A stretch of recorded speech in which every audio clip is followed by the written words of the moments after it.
So I'm going to start this episode off telling y'all big confession, man.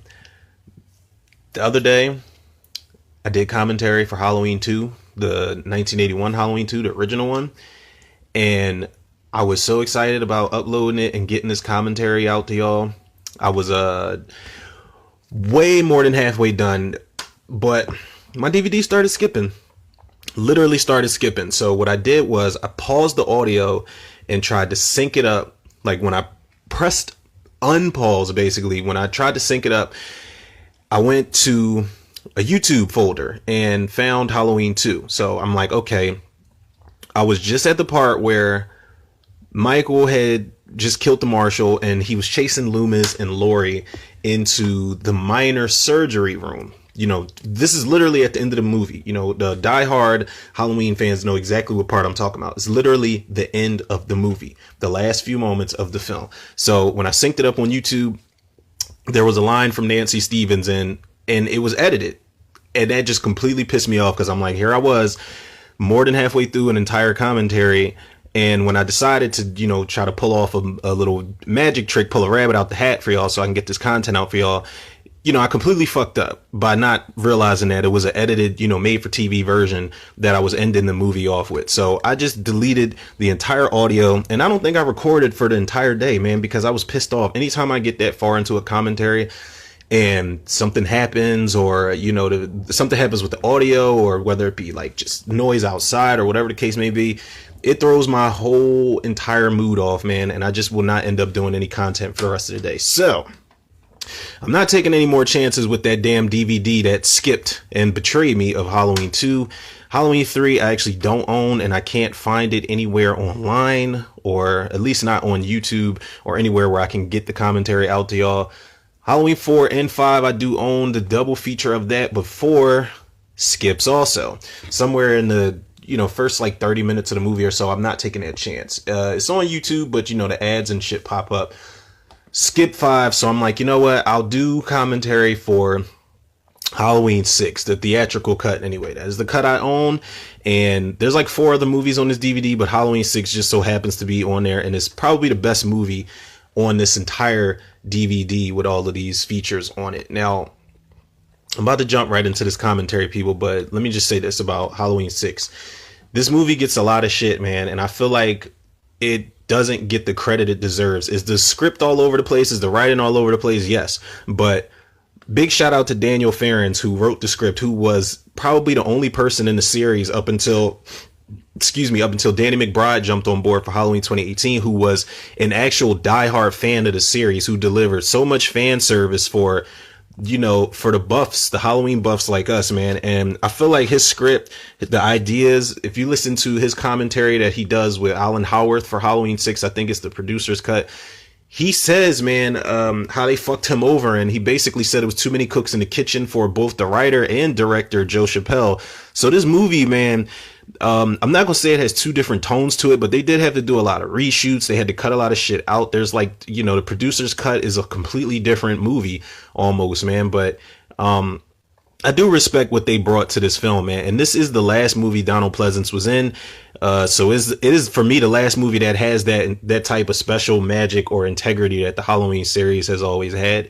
And it's the last Halloween movie that's scary for me, honestly, because after that we got H2O, Resurrection, the Rob Zombie movies, and Halloween 2018. But this was the last one that actually felt like an actual Halloween movie, man. And that's not to take anything away from the movies that came after it, except Resurrection. Fuck that movie. But, you know, it's not to take away from any of the movies that came after, but they're not scary. You know, this was the last one that gave you that autumn essence. It gave you like a, you know, like the cinematography was pretty blue, like the first movie was. That I think Dean Cundy was the guy that did the cinematography in that movie, if I'm not mistaken. But yeah, man, this movie has a lot going for it. Plus, is the introduction of bone crunching, just brute Michael Myers, man. This is the scariest and most intimidating Michael Myers.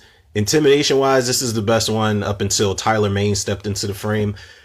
Because this Michael Myers, George P. Wilbur came back to do the role, and when the reshoots happened, they brought in A. Michael Lerner, who actually is a good Michael Myers for the last, the last act of the movie. But George P. Wilbur brought some different shit here, man, that he didn't bring when he played Michael Myers in Halloween 4. And you also get Paul Rudd, man. Paul Rudd in his first movie. Now, I think he filmed Clueless before this, but this movie came out first. Marianne Hagen, Donald Pleasance, like I said, you get Mitch Ryan, Bradford English, who was good at playing an asshole. He was the asshole cop in Higher Learning. But, I'm rambling on, people. What am I doing? I'm like 5 minutes into this, just talking shit. So let me hit the play button right now so we can jump into this commentary for Halloween 6, The Curse of Michael Myers. Now, we do open with J.C. Brandy playing Jamie Lloyd. I'll talk about how I feel about her portrayal as a, and as you can see right off the bat, you're getting something different. Like that strobe light effect and shit, that happens again in the movie. But this movie is a whole vibe, man. I'm telling y'all.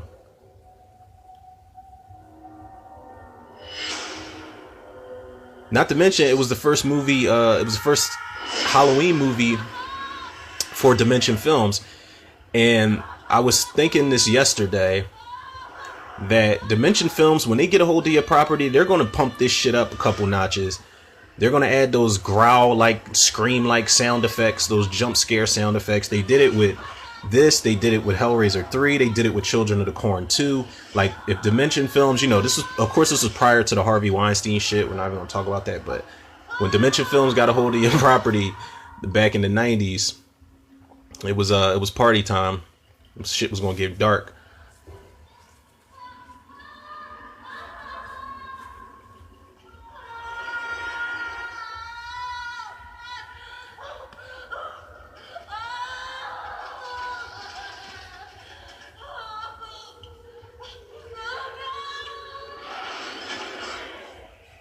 Now I'm wondering, if this is Smith's Grove, when the fuck did they build this cult-like temple? Well, it's not a cult-like temple. This is a cult, the Thorn cult. But Jamie, who is very much pregnant in this scene,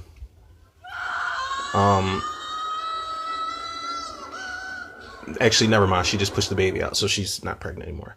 But J.C. Brandy. Let's talk about J.C. Brandy real quick. Now, what had happened was Danielle Harris, as we know, was Jamie Lloyd in Halloween 4 and 5. She is one of the best parts of those two movies, aside from Donald Pleasance and Michael Myers, Ellie Cornell. She was one of the greatest child actresses ever. And I think there was some type of financial disagreement amongst her and, the people in the parties involved. I don't think it had anything to do with Malik Akkad and Mustafa Akkad. R.I.P. Shout out to him. But basically, they didn't want to pay her the money that she wanted for the role. And granted, in one of the versions of Daniel Farron's script, Jamie doesn't die until the end of the movie. She dies saving everybody. Like it's kind of like this heroic death, he said, in Smith's Grove in the final act, which would have been dope to see, man. But she gets killed off here in the beginning. And that's kind of what they told Danielle Harris during the conversation. They're like, listen, your character is this and that. Basically, it was telling her character is not really that important. You get killed in the first act of the movie, so we're not going to pay you what you're asking to pay. And she said that she got emancipated and everything, just so she could work as an adult when she was a teenager. But they fucked her over really bad. And J.C. Brandy didn't do a bad job, but I feel like she gets the flack that she does because people went in this movie expecting to see Danielle Harris and they didn't get it. And plus Jamie gets killed in the beginning of the movie. It's a slap in the face, but it's one of the things that makes this movie the most vicious in the series, at least until the Rob Zombie movies came, because you killed this character off in the beginning, so it shows you that this shit meant business. Jamie, come with me if you want to save your baby. coming.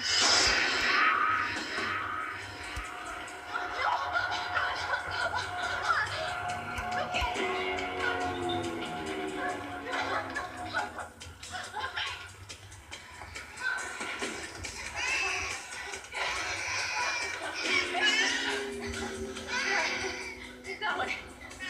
No, no. Save your baby. Go now. She was not getting paid enough to be a martyr. I'm almost sure. That was probably her first day working there too. She's like, save your baby. I'm gonna save everybody. And then reneged and looked back for her like she didn't roll out. Michael's huge in this movie. At least he looks huge to her.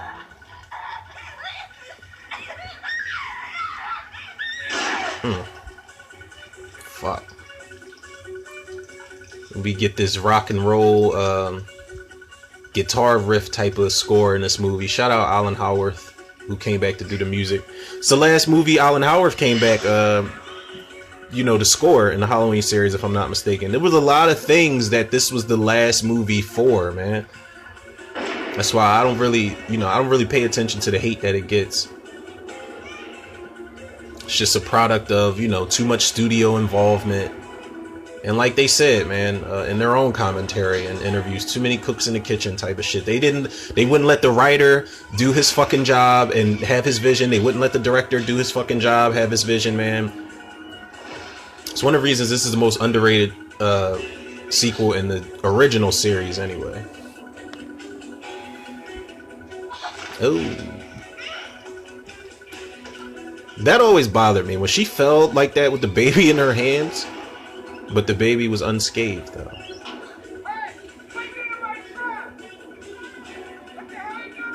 This is a young Tiger King right here. Mr. Redneck.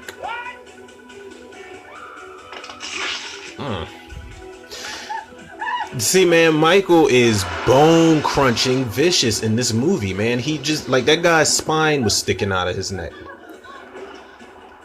So Michael just caught like 2 bodies in like less than 2 minutes, pretty much. He came back for business. Another thing this movie did a lot better than the last one was the Myers house. It's a lot smaller. You see 45 Lambkin Lane right here, which was the actual address from the first movie. But that house in Halloween 5, they had that gothic mansion looking shit with like 86 rooms in it. It was like the McAllister house, but just if it was haunted from Home Alone. What is it, baby? The voice man, he's here. Marianne Hagen. No one's there, sweetheart. But I've seen him. He says things, bad things. Like what? I'll get grounded if I say. But she, her playing Kara Strode is great, man. She is, along with, Jamie Lee Curtis and Ellie Cornell. They got that wholesome, small town girl thing down pat. And she fights back in this movie, man. She's a mother, so it's a whole different angle with her character. She's got to protect her, her son, who apparently is losing his goddamn mind hearing voices.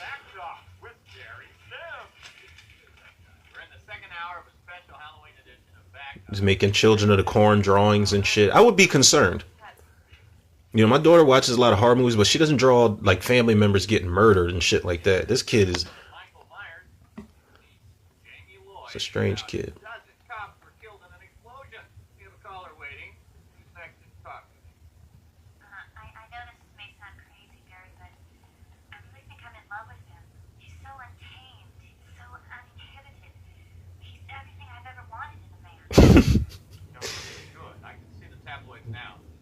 Clearly she likes bad boys. Is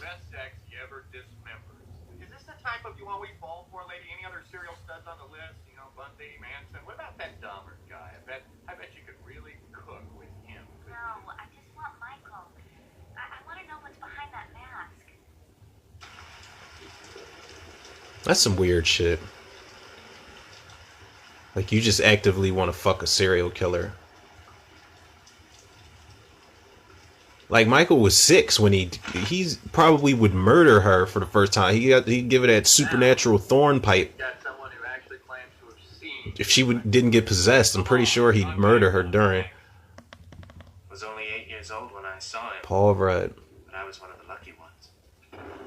I survived. There is help out there for people like you. It's called electroshock therapy. Come on, you don't really believe that Michael Myers is actually alive. Now, let me talk about Paul Rudd for a second as Tommy Doyle. Very soon, he'll come home. Before I talk about how he did in this role, But this time he'll be ready. which isn't anything bad per se, but I am one of those movie people where if I get attached to a character, when you recast that character and it's a different actor, I feel like it's a completely different character, whether they're playing the same person or not. It's just fucking weird for me, man. I think one of the first tastes I got of that was when I got super attached to Kristen, when Patricia Arquette played her in Nightmare on Elm Street 3, and Nightmare on Elm Street 4, she was gone, and I don't know what she had going on, but Nightmare on Elm Street 4, she was gone, and Tuesday Night played her. I just feel like it's a completely different person. Just very much retired. Donald Pleasance, man, R.I.P.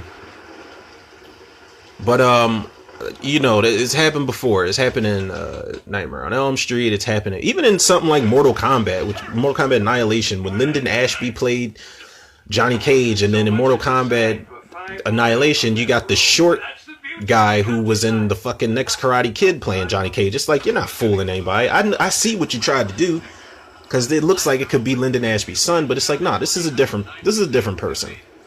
So it's just weird seeing Paul Rudd play Tommy Doyle, who was originally played by Brian Andrews, and seeing J.C. Brandy play Jamie Lloyd, who was played by Danielle Harris. But Paul Rudd does a good job here, because he made Tommy creepy as fuck. Super creepy. In some parts he is a little like too theater actor type. I don't know if that makes any sense. But he does a good job. Him and J.C. Brandy do a good job here. I mean, it's time we got on with our lives. That's what tomorrow night is all about. Man, this town is dying, Barry. Literally dying.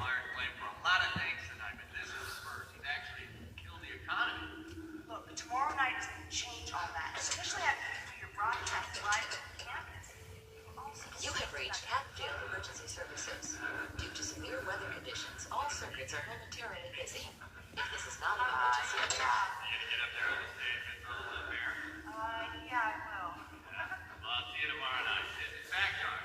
Very good. Give me a call at 1-800-968-7825. That's 1-800-YOU-SUCK. So come on. 1-800-YOU-SUCK. How classy.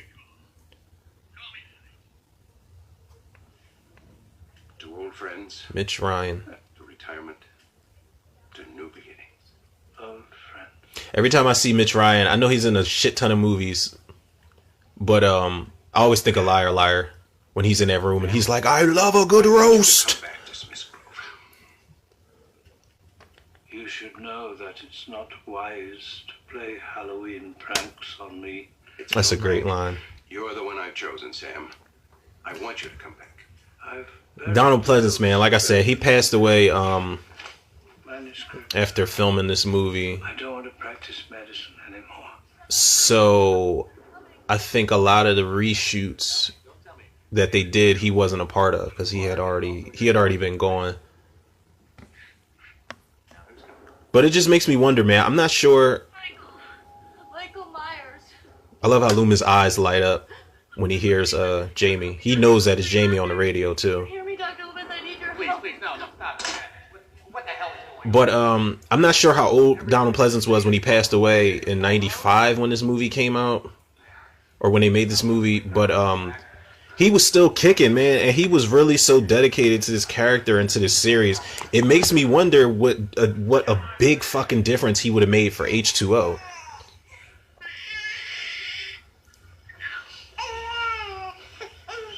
Oh, little guy.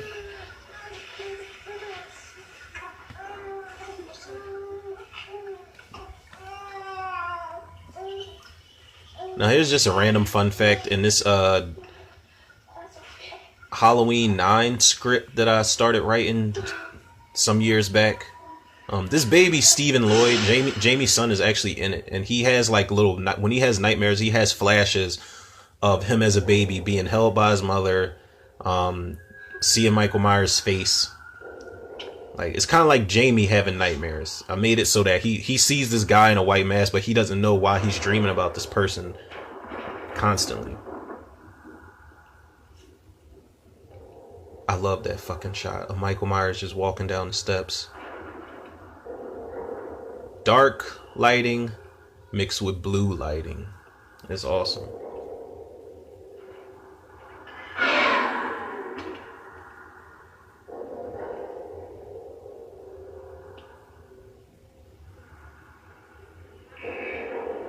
And this was the last movie that had Michael Myers with burn scars. I think that's badass, man. Like, the fact that, you know, I'm pretty sure he'd be a lot more burnt up, because that motherfucker was basically like a Liu Kang Human Torch at the end of Halloween 2. But the fact that they acknowledge that for continuity's sake, I love it, man. In parts 4, 5, and 6. But H2O didn't even have any fucking burn scars on his body. And I'm like, if y'all were ballsy enough to discard Halloween's 4, 5, and 6 and pick up after part 2 in H2O, why doesn't he have any burn scars? I got questions, man. I'm telling y'all, I have lots of questions for lots of movies.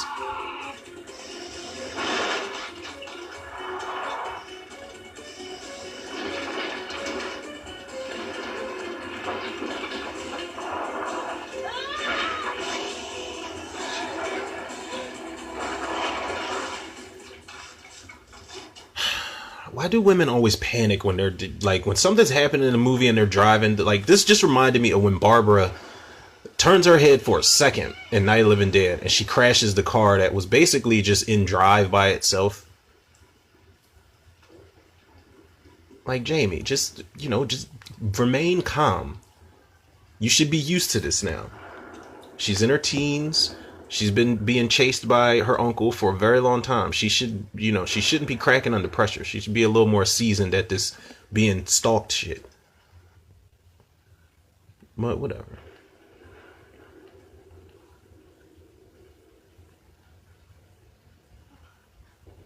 And this scene, this feels so Halloween, man. It's like just a farm, a bunch of hay.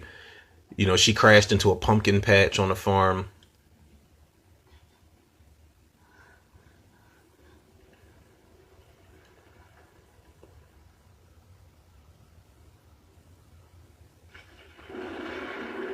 Jamie's got to be one tough cookie, man, to be walking around after she just gave birth. Maybe she is seasoned after all.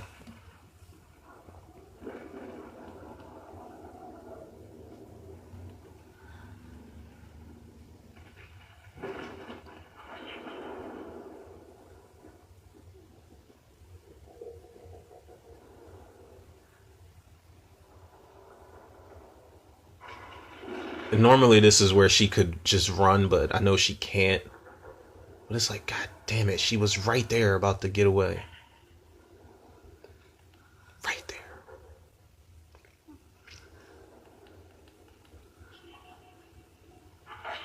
Oh, there's always a twig you step on that works against you.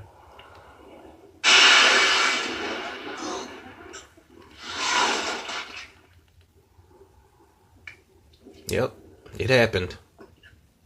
It's done. It's done. I don't know. Some people call this shit a corn thresher. Whatever the hell he threw her on. He's been waiting to do this since '88.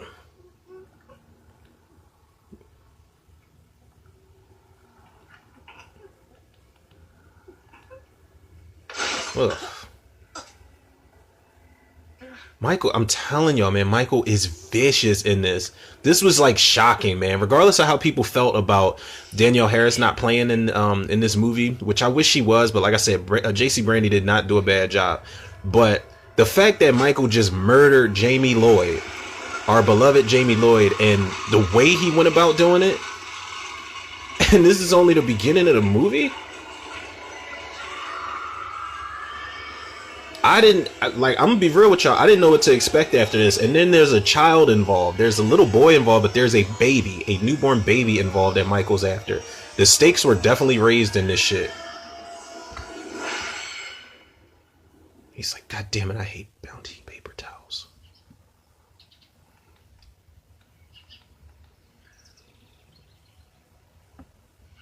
Enough! Michael Myers! Bullshit! You stinking kids got about 3 seconds to get the hell off my property. 1, 2... I feel like he wakes up like this every day. Whether it's Halloween, Thanksgiving. Like, I feel like if somebody delivers the mail, he's like, you got about 3 seconds to get the hell off my property. Like, he's just a fucking buzzkill. But that's Bradford English for you, man. He's good at playing the asshole character. Look at all these leaves, man. This shit looks exactly like autumn. Looks like Haddonfield. Looks like Halloween. I love it. Doesn't Danny look cute dressed up as his Uncle Tim? Right. Now I've got a 6-year-old gang member for a son. This is. Pretty sure gang members don't dress like that. You down for the challenge?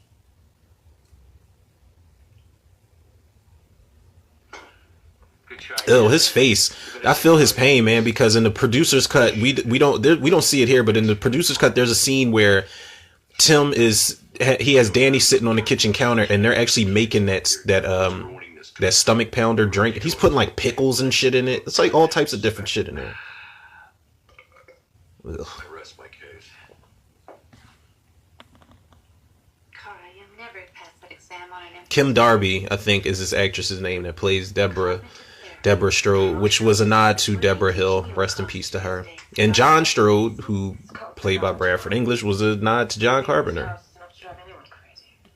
Oh, yeah? Well, who the hell asked you to come back here in the first place? Damn. Better get Danny to school. Does a short face around her own family for 5 years, then comes back and expects us to roll out the red carpet. Do you think going to college is going to make up for your mistakes, girl? Huh? Girl. Lay off her, Dad. He calls his daughter girl. Let's go, Danny. Carol, wait, please. John, can't we just sit down for once and try to be a family? Sorry, Mom. She's like, here, take this. Oh, yeah. It's $1,000. Just keep slipping her the cash. You know, while you're at it, I got a great idea. Here, why don't you give her all of our cards? Why don't you leave her alone? And this morning scene, man, this isn't your average family in a Halloween movie, man. Listen, I'm going to keep saying it. Everything was going fine. This movie is vicious. It's very mean-spirited. You and that little bastard, even. Yeah, he's a fucking asshole. Some things you just don't say to kids. I see only one bastard in this house. I know that's right. Oh, dear. Get away from her! Shut up. And stay Please don't. You ever talk to me like that again, and so help me God. You understand? Now, I'm gonna tell y'all what should have happened. I do dig the fact that Danny put a knife to his stomach, like trying to protect his mom, but the brother, he should have just took one on the chin and like restrained the pop after putting hands on his sister like that. Something had to be done. Give me the knife, Danny. Let me do it myself while he's sleeping. It's quieter. But that was a nice nod that Danny was indeed hearing voices from the Man in Black, and he would have become the new not the new Michael Myers, but I don't know, it's a jump scare kiss. What's gotten into you? Glad to see us. You guys okay? Now, what is this actress's name, man? I cannot figure out her name. Life back into this town. Shit, Beth. Why do we have to be the ones to organize this friggin' fair? I mean, it's only Halloween. How many times do I have to I want to say this actress playing Beth, I want to say her name is Mariah O'Brien. I love you, Danny. Give me a squeeze.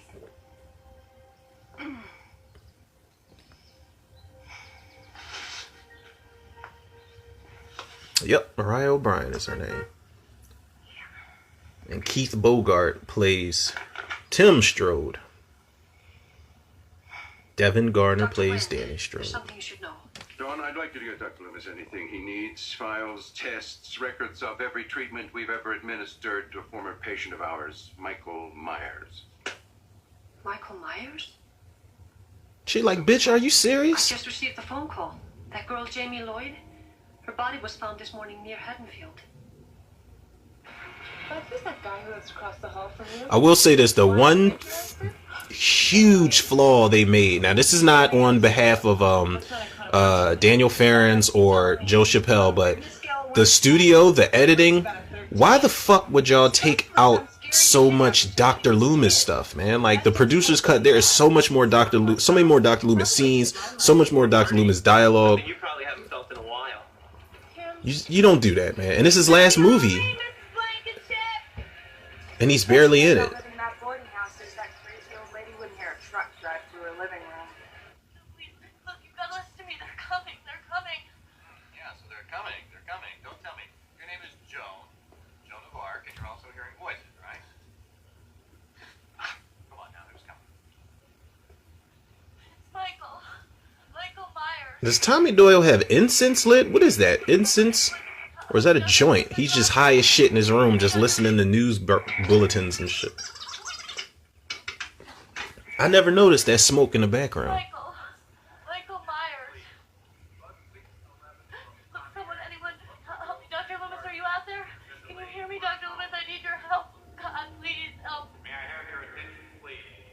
Bus 34 from Peoria, Russellville, and Gardner, with through service to Chicago, Illinois, will be arriving in 5 minutes. Ticketed passengers, please wait inside the door until arrival of bus number 34. Did that chick just look into the camera? That redhead extra? I think she just looked into the camera. You're not supposed to do that. Can I help you, sir? Can you tell me if a bus arrived from Pontiac last night? Sure did. Are you looking for someone? Thank you.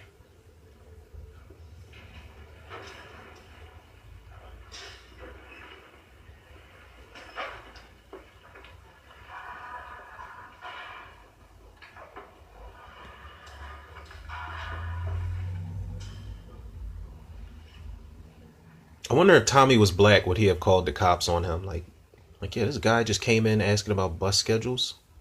Sounds suspicious to me. Please send a unit.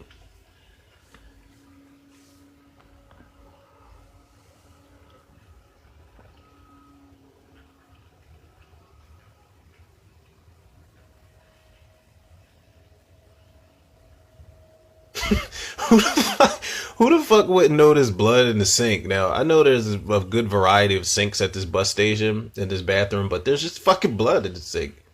And you mean to tell me Steven just woke up? Like, he didn't cry at all? Nobody heard him?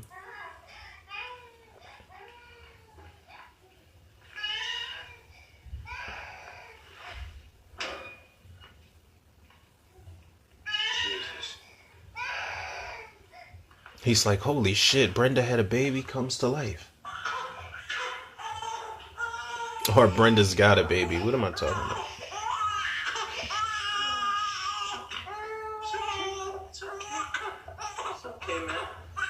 And did nobody, like, what did Tommy find, like, an emergency exit to dip out of? Because, like, what if he used the front door? Nobody would find it suspicious. This guy came in without a baby and walked out with one.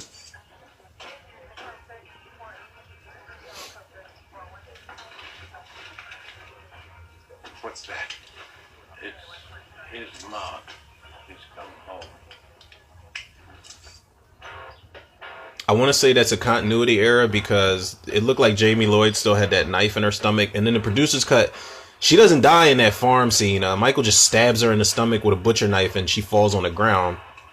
And they don't pull the fucking butcher knife out until she gets on the operating table, which is very strange. I mean, I don't know. Maybe they didn't want her to bleed out. I don't know. Maybe it's medical reasons or whatever. Tonight's gonna be killer.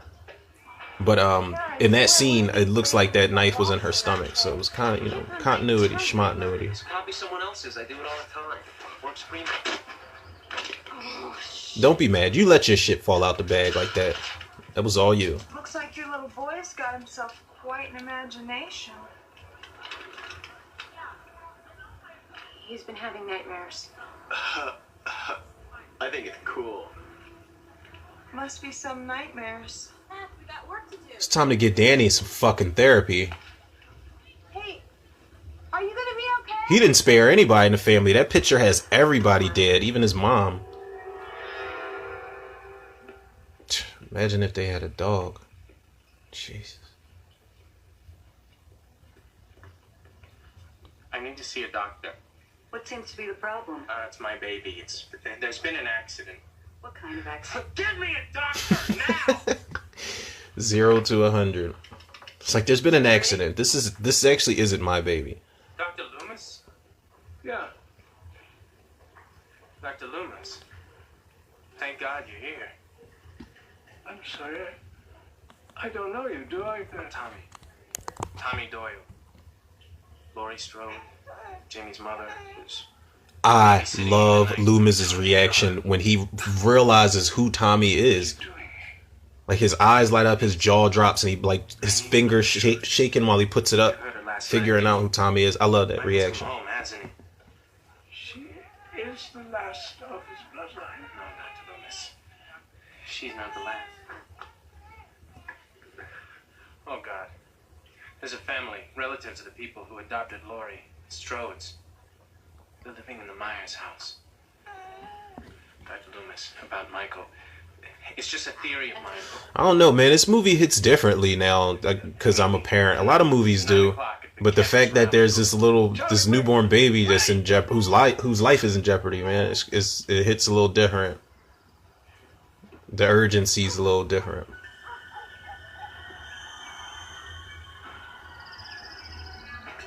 Classic over-the-shoulder shot of Michael. Love it.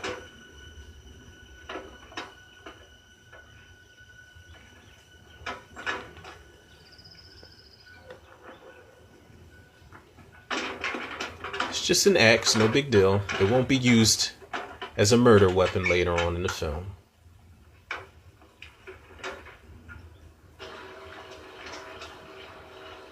I don't know, man. It's something about the shots of Michael standing still in this movie that are creepy. Like, there's a shot of him standing behind Deborah while she's on the phone, which is one of the scariest scenes in the movie for me. I'll talk about it when it gets here, but just the way he stands behind her, and he's not even in focus.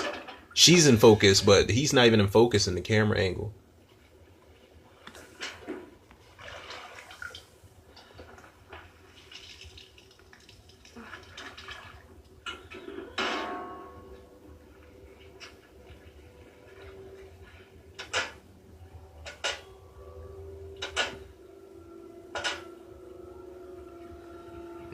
Yeah, called Pico. Great. That is the most unfortunate thing, man. I'm telling you, when water comes out of the washer and hits that floor, it's time to break out the wet vac.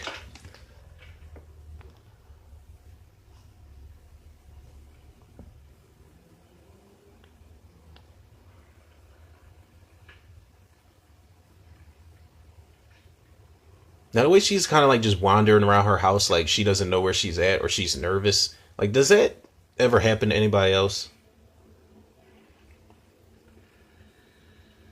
I'm just saying.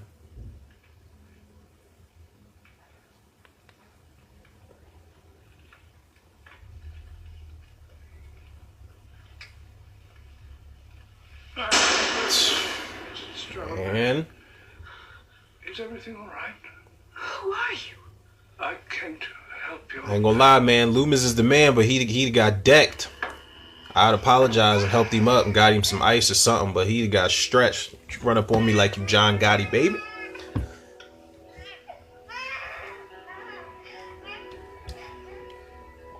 I wonder how the jump scares worked in the theater when this movie came out.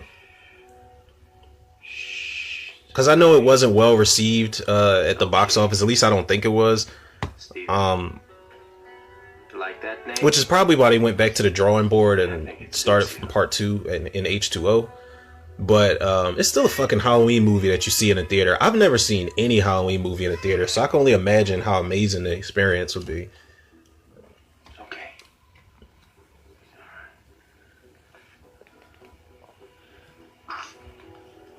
I won't let anything happen to you. I think that scene, even when I was a kid, is the moment when I got attached to Paul Rudd as Tommy Doyle. That he instantly became this child's protector. Too deadly for you to imagine it. It grew inside him, contaminating his soul. It was What was it? pure evil. What makes you think he'll come back here? This house is sacred to him. He has all his memories here. His rage. Mrs. Strode, I beg of you, don't let your family suffer the same fate that Laurie and her daughter suffered. I'm telling you, man, Loomis needs a, like, whenever I get this fan script off the ground, whether it be like a Michael versus Jason idea that I actually do have, y'all can check that episode out also. Or if it be like a Halloween 9, which I probably will do an episode on. But Loomis needs like a mural or something. So where the townspeople, with this creep ass one.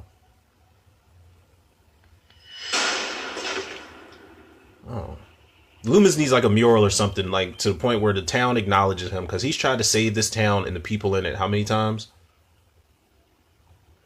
Sorry. It's just a pumpkin, Danny. You'll get another one. Strode Real Estate. John, something terrible has happened. What do you want now, A man Deborah? came by the house, a psychiatrist by the name of Loomis, and he told me about the terrible things that happened here. This in my shot house. right here, where Michael's just in the background, just staring at her. Letting him into our house? John, they found Jamie Lloyd this morning. Somebody killed her. I don't know what the hell you're talking about. You ought to stop watching those damn TV talk shows. I'm getting the children. TV out talk of shows. here. What At least until what I was know out what's going around on. that time that she could watch? Jenny Jones, Ricky Lake, Sally Jesse John, I want Raphael. you to come with us.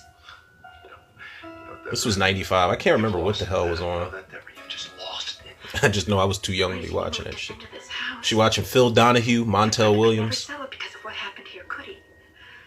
I almost said Montel Jordan. And you didn't tell us, John. You knew.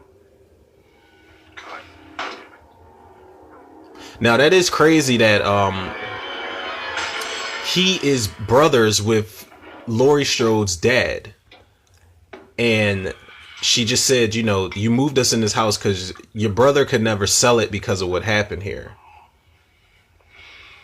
Which kind of ties everything together. And again, man, that's just, you know, a big thumbs up to Daniel Farrens, because he put so many things in this script, man, whether that was part of the first draft or the 17th draft. He put so many things into his writing of this Halloween 6, man, that we didn't get a lot of things like that in the movies that came after it. At least until Danny McBride, like I said, until Danny McBride stepped up.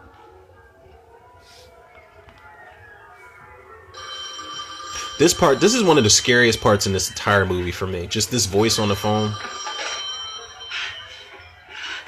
Hello?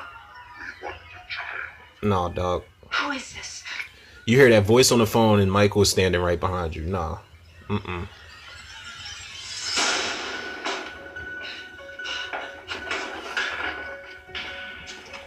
That motherfucker said, "We want the child." Like he was He Who Walks Behind the Rose or some shit. Like, I probably would have just hung up and jumped out the fucking window.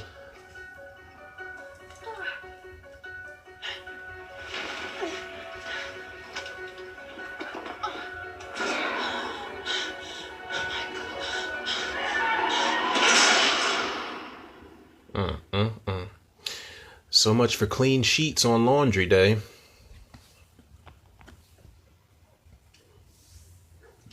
I don't even know if if Tide Pods could get all that blood out. You might just have to chalk it. Get a new set of clean sheets.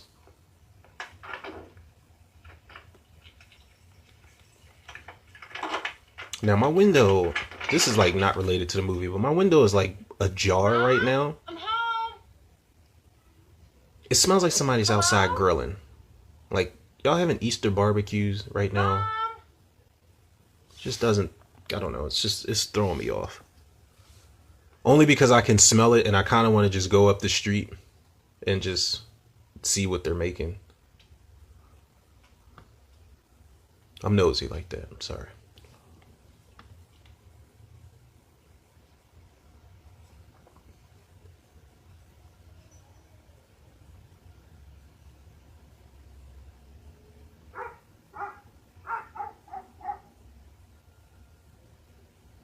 That dog barking that Kara just looked back at. Well, she couldn't see it, but it just reminded me that this might be the one movie that Michael didn't kill an animal. Well, he didn't kill one at H2O, but this was, you know, he killed that dog Sunday in part 4. He killed the dog Max in part 5. He should have did something to a dog. I mean, not that I like seeing that type shit, but it would have fit the bill.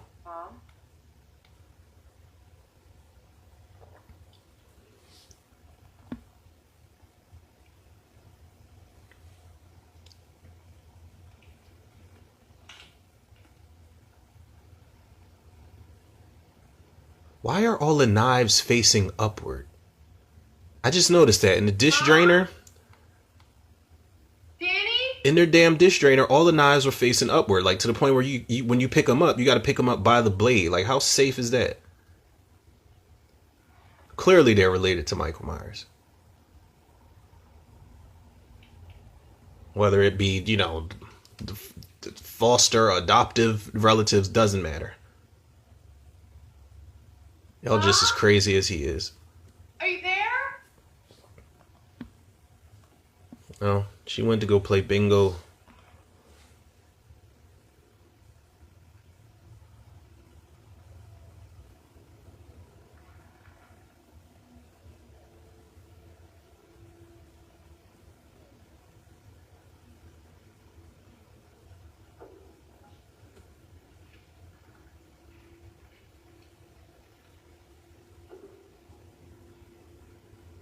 Kind of looked like the man in black was behind her just now down the hallway. I don't think I ever peeped that either.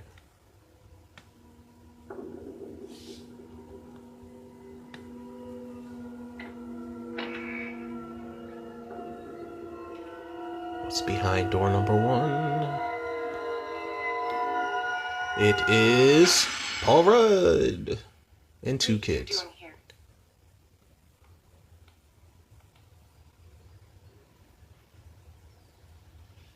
I'm your neighbor from across the street, Tommy Doyle. What are you doing with my son? And where's my mother? Thank God Kara wasn't one of those single mothers that owns a firearm, because that'd been Tommy's ass right there. Tommy's my new friend. He knows all about dinosaurs. Shut the fuck up, Danny. And get out the room when grown folks are talking. I gotta call the police on this strange man.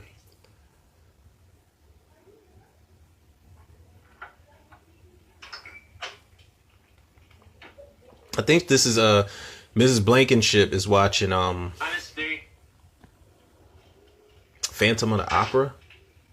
And it's crazy because her name is Mrs. Blankenship. That's like a nod to Halloween 3. That woman who's like messing around with that chip in the silver shamrock mask, and she gets that laser shot into her mouth and her face melts. Her name was Mrs. Blankenship, I think. Stay here, Dave. I want you to watch your house. You can see everything from that window. Do you know how insane this is? Who am I supposed to be? Mrs. Blankenship was a character that I actually was going to get more into, or actually, yeah, I think I just did say that right. I was going to get more into who she was and what she was doing during Halloween 1963, because apparently she was babysitting Michael Myers, you know, before he walked across the street and killed Judith. That's a dope shot of Michael standing across the street. Mom.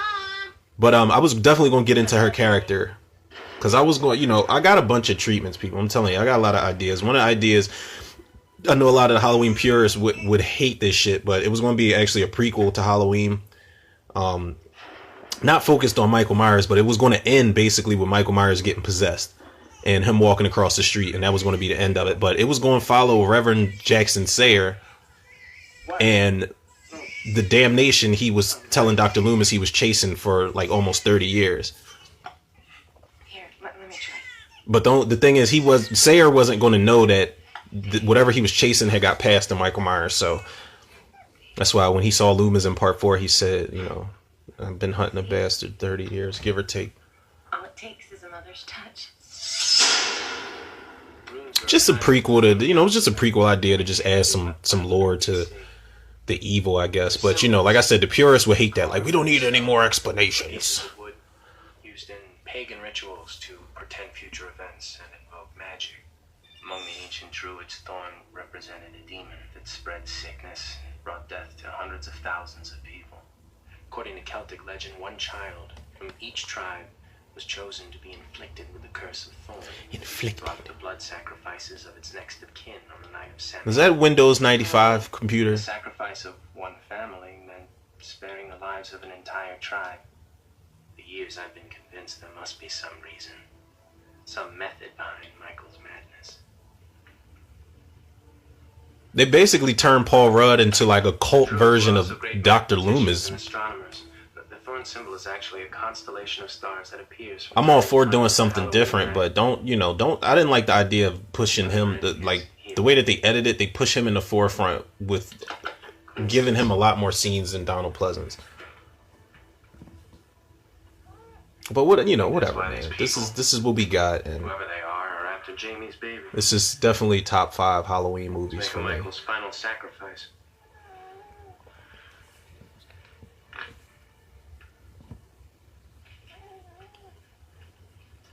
He tucked his chain in like he was going to the hood part of Haddonfield. Man, I can stop him before it's too late. Oh no, where's Danny?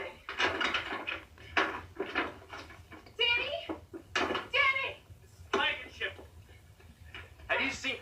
Danny, don't ever walk off without telling me where you're going. Take him upstairs. Lock the door and Mrs. Blankenship looks like she doesn't even know he's there. Whatever you do, She's a creepy ass lady. don't go back to your house.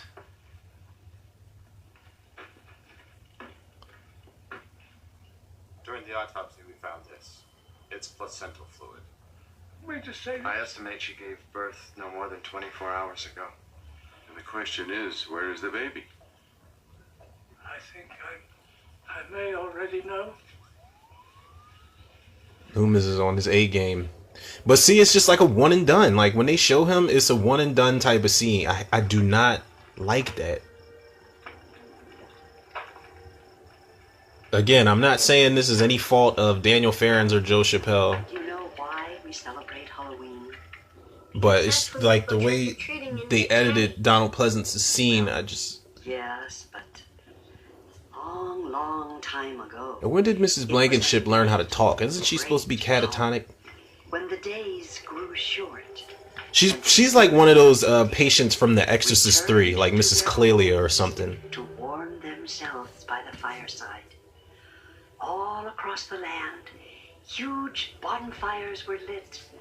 Oh, there was a marvelous celebration. People danced. It'd be funny if she's like, oh wait, that's Woodstock.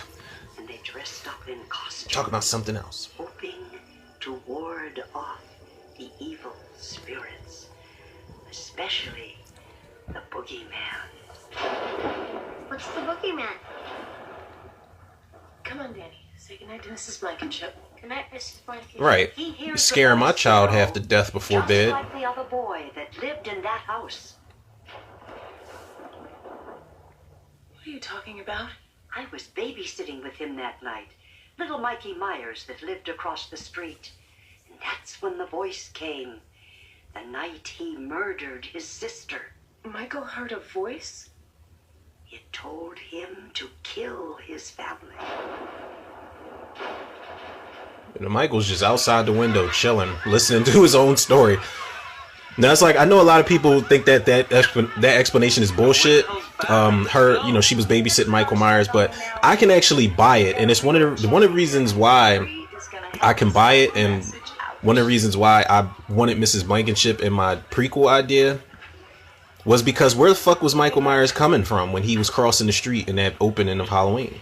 You know, the POV shot. Where was he coming from? He had to have been coming from across the street.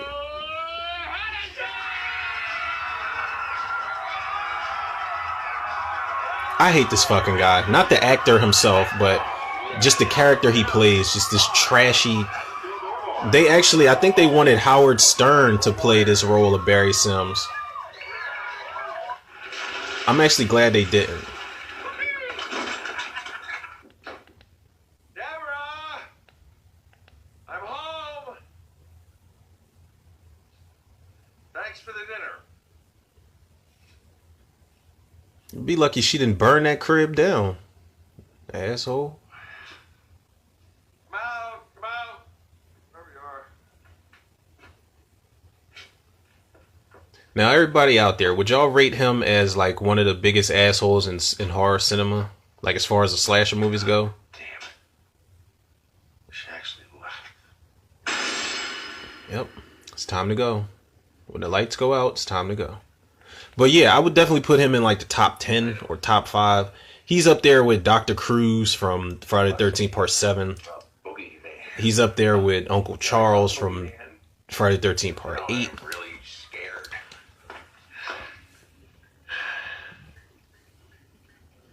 But he might be one of those first like characters in a Halloween movie that you really, really, really, truly hated. Like I know a lot of people say they hate Tina, and I don't hate her.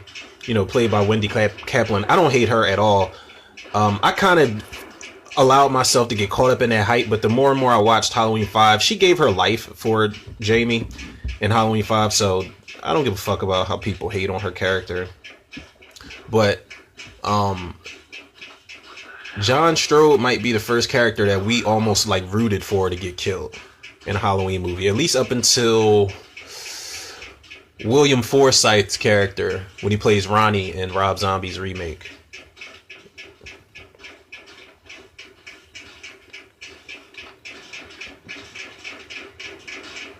Yeah, that's a sign to get the fuck out of Dodge. The power's off, but the washer's on.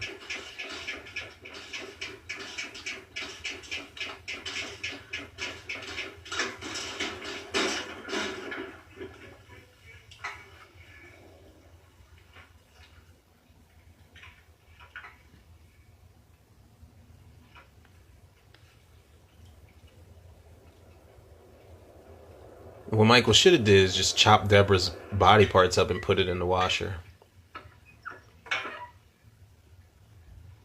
And then he sees all this blood and shit in there before he even reached for the sheets. Why would you do that? Why? Yep, you're fucked up now. You're fucked up now. And he's looking down like, yo, this motherfucker's really picking me up.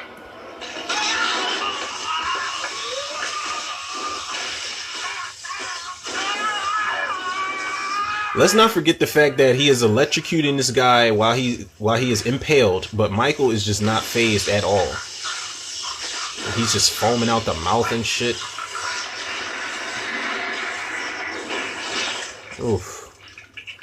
And that'll be your last headache. His death scene was actually different in the producer's cut. Michael pops up while John Strode is on the ground on the floor of the basement, and he pins him against the wall, and he stabs him. It looks like he's got like a tire iron or a crowbar or something. He stabs him in the stomach with that, and he gets electrocuted. But his head doesn't explode. I think they brought John Carl Buechler in to do like all the gore effects and stuff like that. Does she get this riled up in the sack town? I bet she wears crotchless panties and barks like a dog. Bet. Bruh. What do you say, honey? You and me, yeah? Just As I was saying, blatantly hitting on his girl in front of him. just look at Tim's family. They live in the Myers house. You do. Do? Yeah, we do. Great house. First of all, Strong wood. I see. You mean to tell me if my you girl actually dropped did that on me and I didn't know that Michael Myers lived in my house, and she did it in front of a crowd while we're like broadcasting this, This is the there's some Barry things we got to Sims talk Show. about when we get home. And when we return, we'll be coming at you live from the one, the only, Myers house. How's that for a Halloween chuck day? She just exploited, yo, let's think about it. She really just exploited the shit out of her boyfriend What about the during this broadcast. Phone! Relax your crack, sweetheart. Quick tool around the old household and we'll be right on. And then she gives him the look when Barry walks off, like, oh my God, what an asshole. Oh, no, really, you're too good to me, really. No, thanks for putting me in the middle of this cheap shit country bumpkin outfit, Paul. I really appreciate it. My band is better than this. No, look, you tell that penny-pinching whiner Mike Sarducci that when I get back, I am personally going to cut off his balls and wear him as earrings. Where's the goddamn thing? Oh, no, I'm trotting out for a cheeseburger. I'm taking this show to the real Myers house where we should have done it in the first place. 10 minutes in that house and I'll have every fruitcake medium in the country calling in trying to channel the spirit of that pussy, Michael Myers. Sure, we can do another show about him. Kick the audience in the face enough and they'll lick you all over. Bye-bye.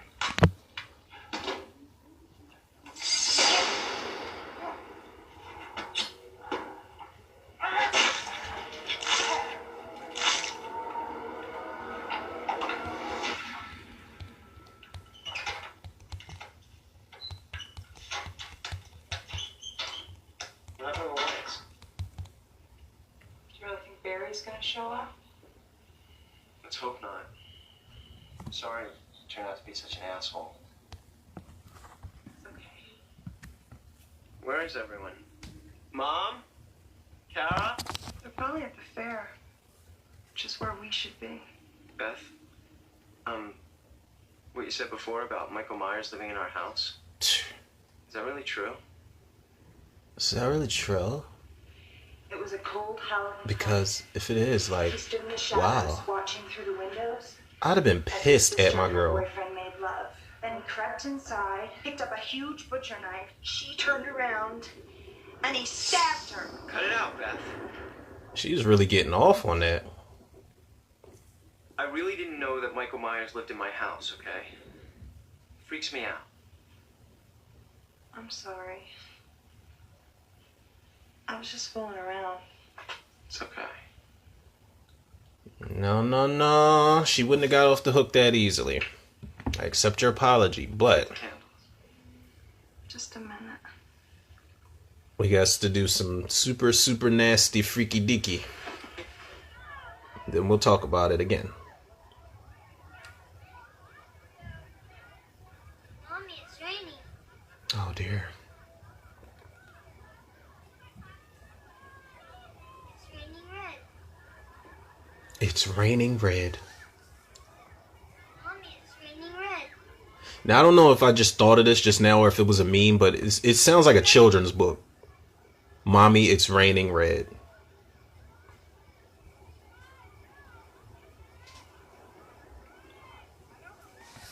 It's warm.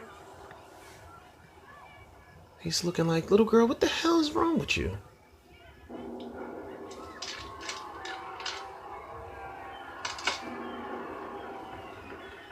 Now, Michael took some pointers out of Jason's book. Putting bodies up in trees and shit. That's more Jason's thing. Whether it be rope or... Dr. Loomis, it's happening. Where's the baby?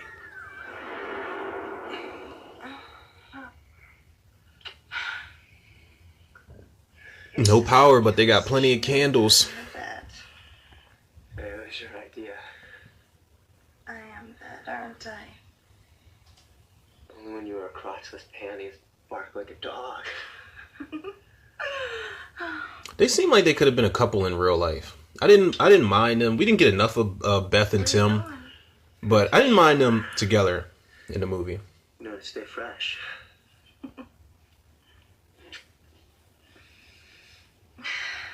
I wonder if she got extra in her, you know, Watch out for the boogeyman.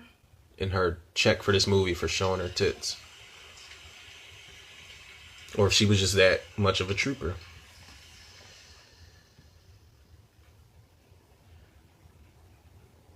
Because every Halloween movie has tits. The first two, part 4 has like side profile from Kathleen Kinmont. 5 actually doesn't. They see Rachel in the shower, but she's only in the shower. Beth, can you bring a towel in here? I'm freezing. H2O is about as kid friendly as far as tits and ass go as a Disney film. That's not to say it's a super bad movie, but there's no sex in it. It needs sex in a Halloween movie. Wasn't any sex in Halloween 2018 either. It's just dry humping.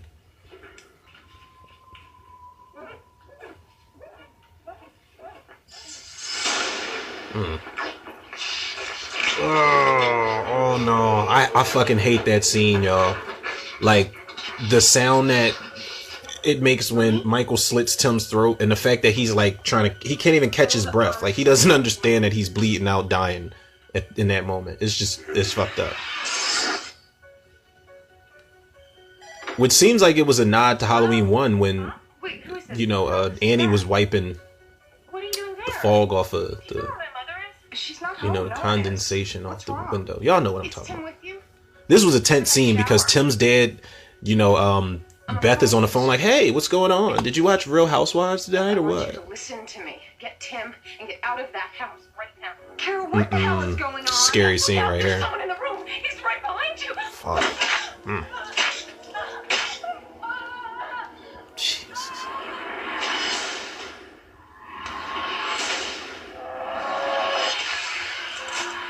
Damn. Michael was not playing games in this movie. And who told Danny's stupid ass to wander off? See, man.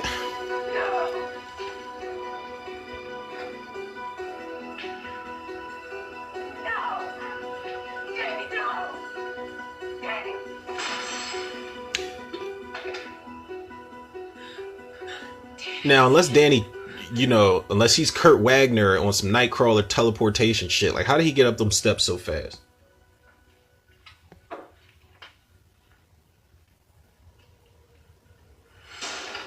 Maybe his Kurt Wagner.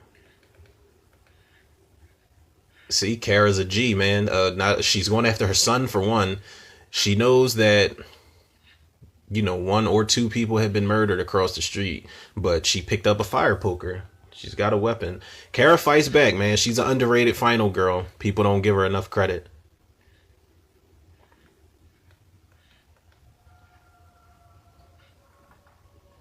This is a scary, just messed up scenario to be in general. Like, you have to find your child in this house where the power's out. You just saw one of your best friends get murdered. Your brother's in there. You don't know if he's dead or not, but there's a possibility. The serial killer's still in there. Like, everything is just... everything's working against you at this point.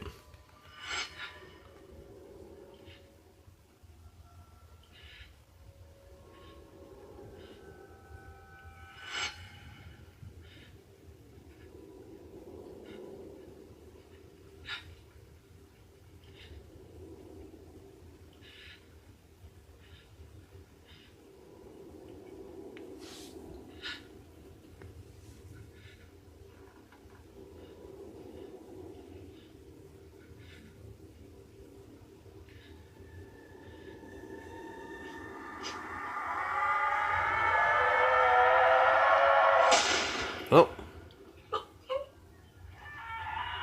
It almost looks like Tim died with a smile on his face. That's some creepy shit.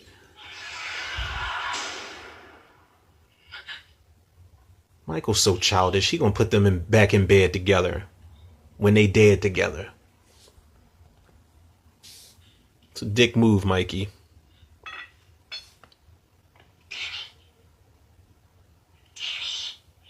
Mommy? Danny looks like that kid from Seventh Heaven. Danny, run.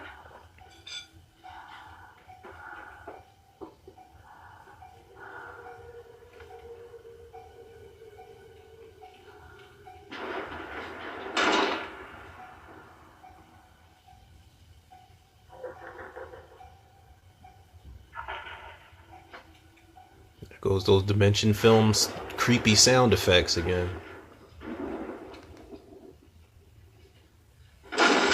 Oh no.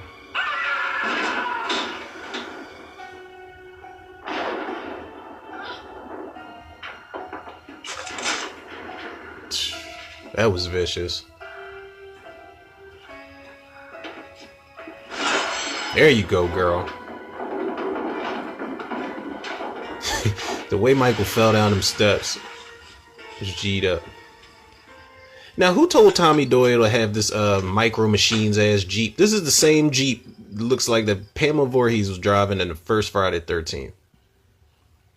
Little ass wind up car. It's not as bad as those cars that people drive now that look like piggy banks. The ones that you always say, those are the type of cars you don't even have to carjack somebody. You can just tell it. You just threaten them like, listen, get out the car before I pick this shit up and just shake you out of it.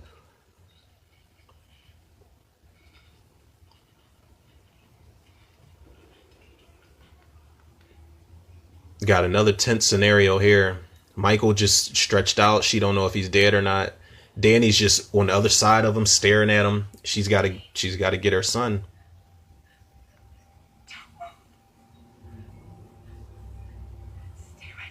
These are always good moments, though. Those, is Michael dead or not? We know he's not dead, but if he's knocked out or something, it's like, how? At what point does he get up and attack? Type of thing. Halloween movies need that.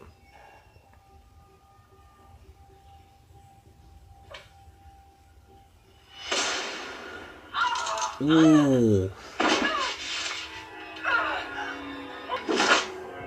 He tore her ankle up. I feel that pain, man. I done messed my ankle up so many times in my life.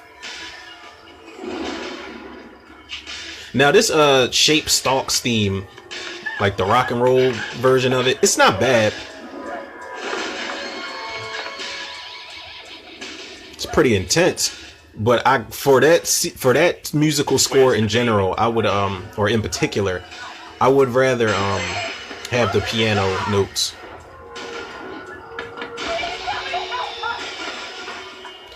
It's another nice nod to Halloween.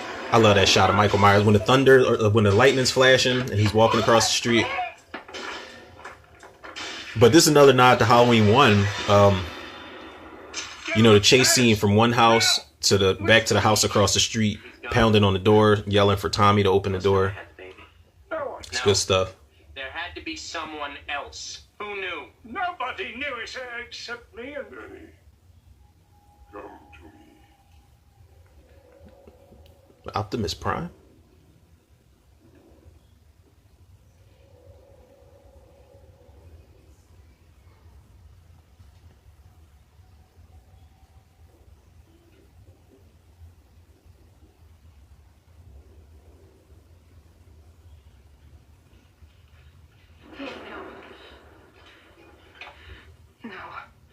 Please.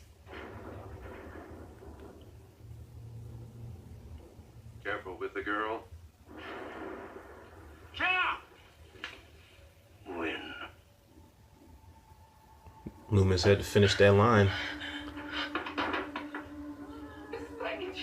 Oh God, hurry, we have to. Hello, dear. Mrs. Blankenship's like 100 years old. What the hell what business does she have being a cult member? But that's one of the smartest things Kara did, is just jumped out the fucking window. But that was like kind of like a Scooby-Doo type of reveal that Dr. Wynn is the man in black. Where's Kara? Dr. Wynn is actually, I don't know if I said this in the commentary yet, but he is the guy who Loomis is, snapping on in Halloween 1. Or he's, Wynn is like, Sam, Haddonfield's 150 miles out here. For God's sakes, he can't drive a car. Where he wants to play.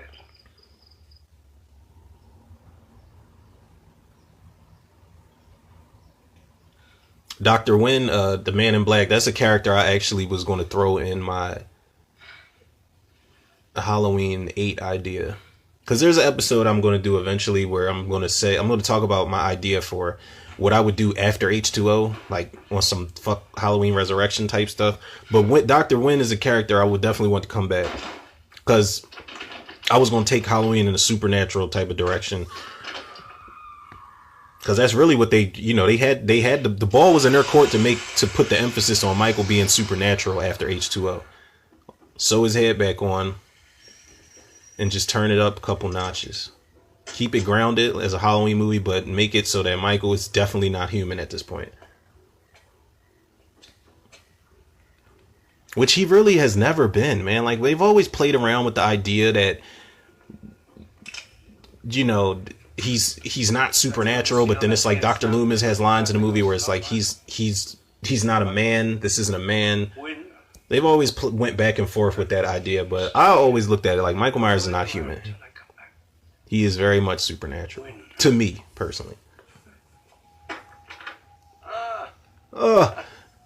You should check this book out, Sam.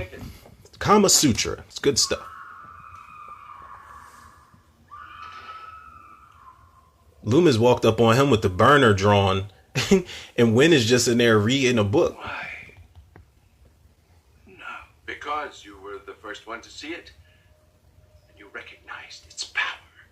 Michael, evil, pure, uncorrupted. What if when Dr. Loomis came in the room, Dr. Wynn was reading the Necronomicon from Evil Dead? A madman. I've had my failures, but this baby, Jamie's baby, we are at the dawn of a new age, Sam. And I'm asking you to join me. I thought Michael was a monster, but you. Dang. We're ready for you, Dr. Wynn. That's a powerful line from Loomis also. He said, I thought Michael was a monster, but you, you, my friend.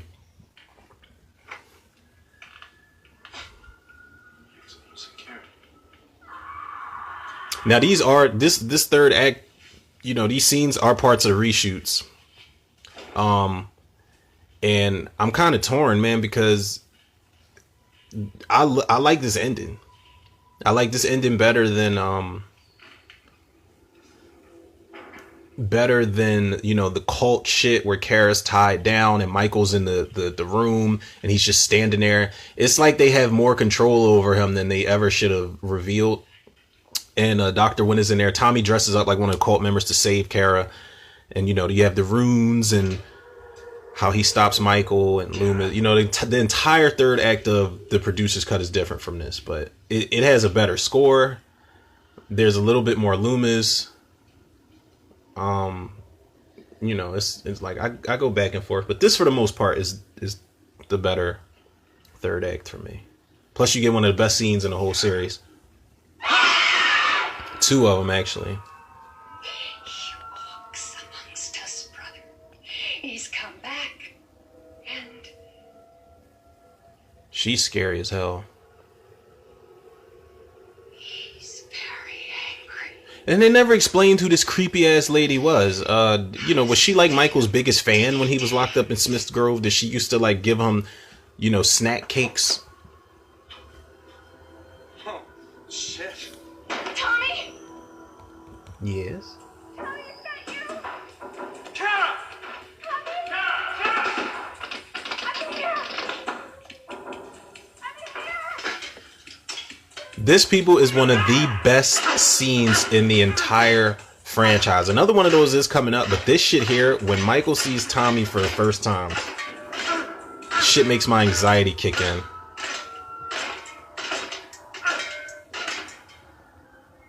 Now I gave my reaction to this before when I did the hair-raising moments in Tommy? horror cinema. This was definitely one of them.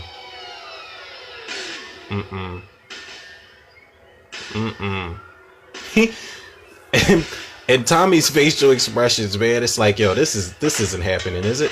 It's like, and Michael's just taking his good old time. Now, if I'm not mistaken, there are two different masks in this movie.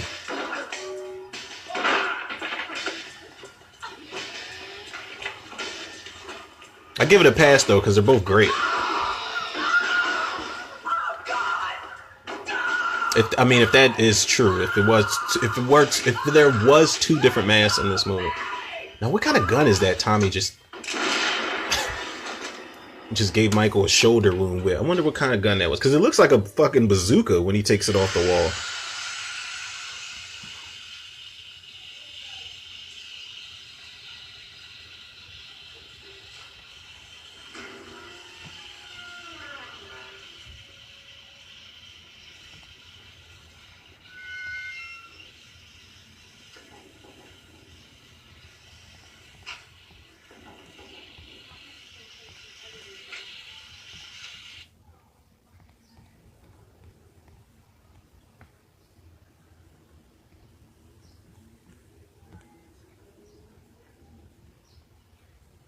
Now, these cult members, man, they piss me off. Okay, you can take that off now. Halloween is over. Because it's like, do you, like, they're just suit and tie people. And it makes you wonder, like, are most doctors and lawyers and certain types of practitioners, are they all cult members? But it's just like, y'all don't understand the shit that y'all are messing with. It's insane. And there's a child involved, man. What, like, and then they're in this operating room. Like, what were they going to do? Oh, and he reached for them. There's Danny. He put his hand over her mouth like, shut up. You can blow our cover. This was our mission, whether we choose to accept it or not. This is another tense moment where Michael just, they have to like literally not make a sound because Michael walks right past them.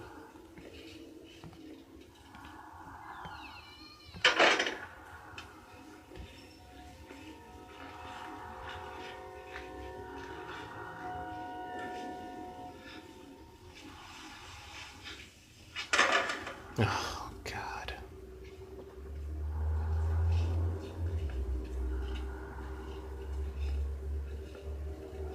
Now, A. Michael Lerner, who's playing Michael in this third act of this movie, due to the reshoots,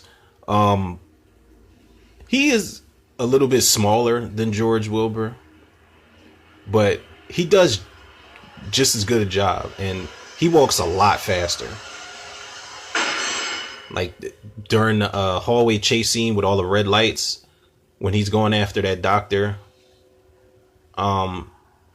he is hauling ass after them.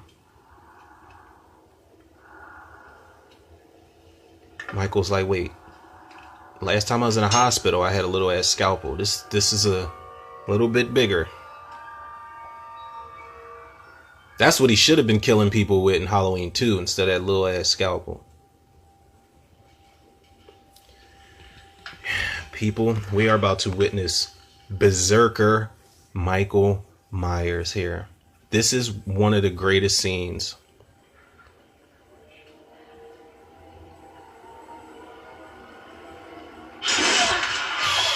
Shit. Michael's he's in there going ape shit on everybody. Yep. Damn, yep. Threw his ass through a window and stabbed him. Oh. This is like when Wolverine goes berserker, this is exactly what the fuck is happening right now. That's when Michael established himself again. He said, listen, in case y'all forgot, let me remind y'all who I be, who I'm is.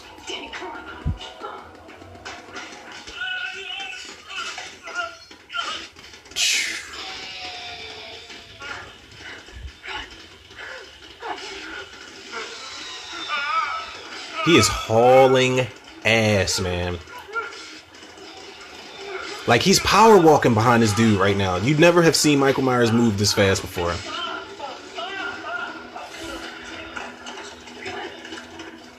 Straight up berserker rage mode.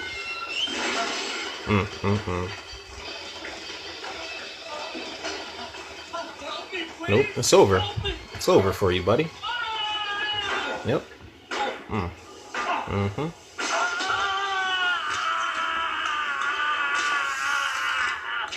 Damn. Two birds, one stone. He killed the guy and got the door open. He didn't get it open. He knocked it down.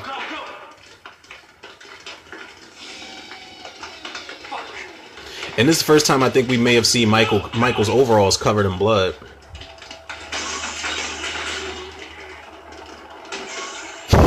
Michael walked so fast through that door. He was walking so fast that he lost his balance when he pushed the doors open. And by the way, when did Danny get time to change his sneakers? He had black boots on in the beginning of the movie. Now he has Chuck Taylors on. Continuity, schmontinuity. This is very weird. These embryo baby things, like, just this shit is strange.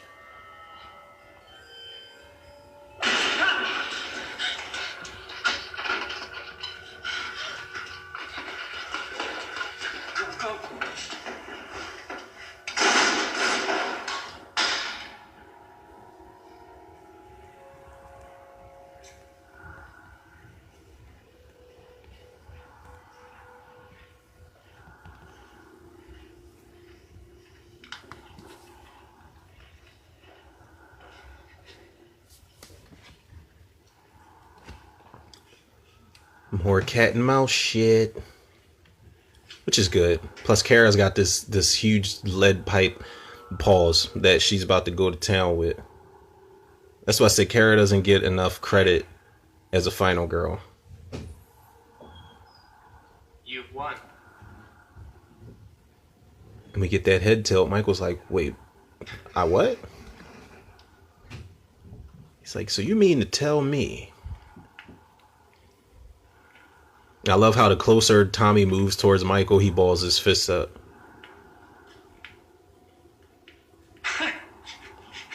This is a scene my daughter always loves acting out.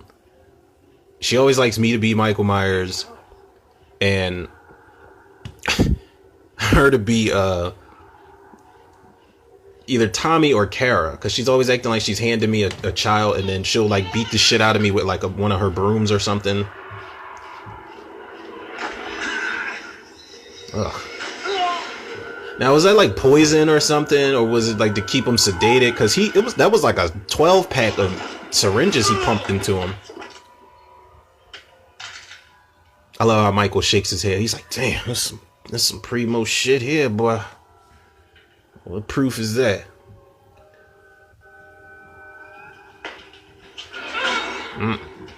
Let's get it.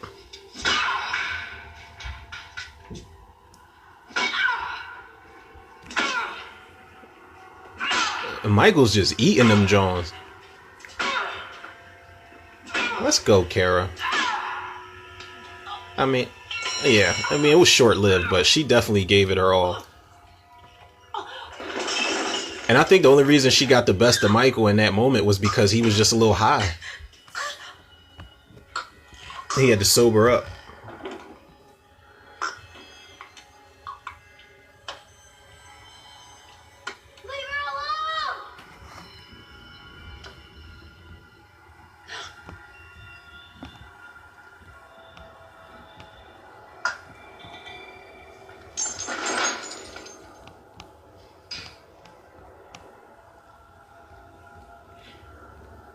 Kudos to Danny for, distracting Michael from his mother.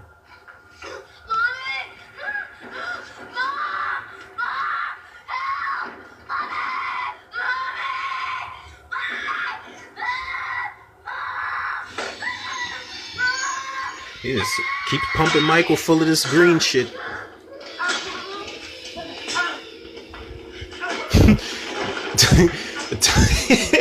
Tommy is blacking out on Michael right now. I love it.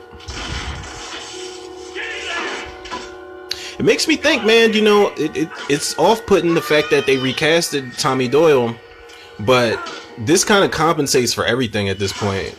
Like, Paul Rudd definitely should get more credit for being Tommy Doyle, just for this one scene alone. He beats the shit out of Michael.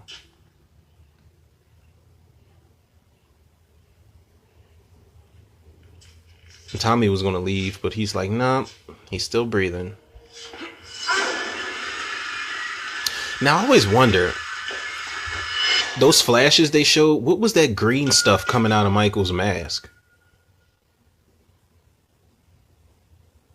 I'm pretty sure people that aren't supernatural don't bleed green.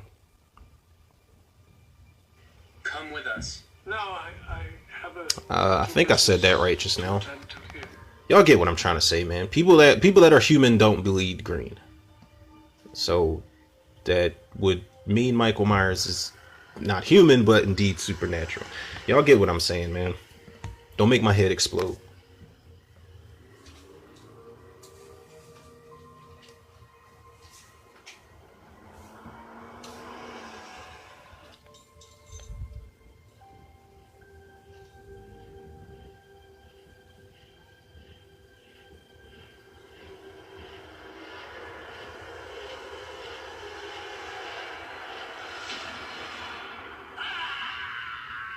I wonder why Michael took his mask off. It was a very strange ending right there, because when Loomis screams, in memory of Donald Pleasance, absolutely. I'm glad they put that at the end of the movie before the credits roll. But that scream was actually sampled from the producer's cut, because the ending in that movie was Michael gets, Tommy stops Michael with the runes, and Michael's just standing there. So the man in black comes across him. This song is the shit. This is one of the best songs in the series. I think it's called Fool Shine On. But basically what happens is, long story short, before I wrap this up and give my rating, Loomis gets infected with the Curse of Thorn. He sees the sign pop up on his wrist, and Dr. Wynn tells Dr. Loomis, it's your turn now, Sam, or some shit like that. And when Loomis sees that thorn symbol on his wrist, he screams like that. So that's where the scream came from. But they added it in here. But you don't see Dr. Loomis in that moment. However, we're not going to spend too much time about the woulda, coulda, shouldas of the producer's cut. It exists, so if y'all haven't seen it out there, definitely check it out. It is worth seeing, and you can do your own little compare and contrast thing with this and the producer's cut. But I give this I give it an 8. What keeps it from a 10, hear me out, is Loomis is barely in it, and me as a writer, the writing, it is kind of all over the place with what they did with the series. It's not terrible, but they took a lot of liberties here that kind of threw me off. This is one of the reasons why this isn't my top 5, but I kind of split my top 5 in half with this and Halloween 2018 be my 5th. And that is because Halloween 2018 is a better grounded film, but this, as far as delivery, gave me everything I wanted. But just accept the kind of the structure I needed with the script and Donald Pleasance. But it is a solid 8. One of the most underrated, or the most underrated entry in the original series, man, hands down. I really wish I could have did all the commentaries leading up to this Halloween's 1, 2, 3, 4, and 5, and then led up to this, but I had to get something out to you guys. So, with that being said, people, check out the podcast, to the reviews. Y'all already know where to go, man. Y'all know to go to Anchor, Spotify, iTunes, Google Podcasts, Apple Podcasts, Overcast, Pocket Cast, Breaker, and Radio Public. Hopefully it'll be on like iHeart. I gotta see what's up. I'm not going to depend on Anchor or iTunes or anybody to get it out there. I gotta see how I can get it on that platform. But shout out to Anchor anyway, man. Follow me on Facebook and Instagram, Romero Tudor. Shout out to the Facebook movie group, the Cinemaniacs. Shout out to the Tudor reviewers, the listeners, the lovers, the supporters, the day ones, the new listeners, whoever, man. Y'all are I really have to start getting my content out to y'all a lot faster, like I'm like usually how I normally do. This this lockdown, quarantine, cabin fever thing. This is actually the time where I should be getting way more content out to y'all, but people are still tuning in, people are still showing love, whether it's on whether I post these or whether they're listening to them. So definitely appreciate y'all, man. But with that being said, yours truly, Romero Tudor. Another episode of Tudor Reviews in a Can. I'll check y'all on the next one.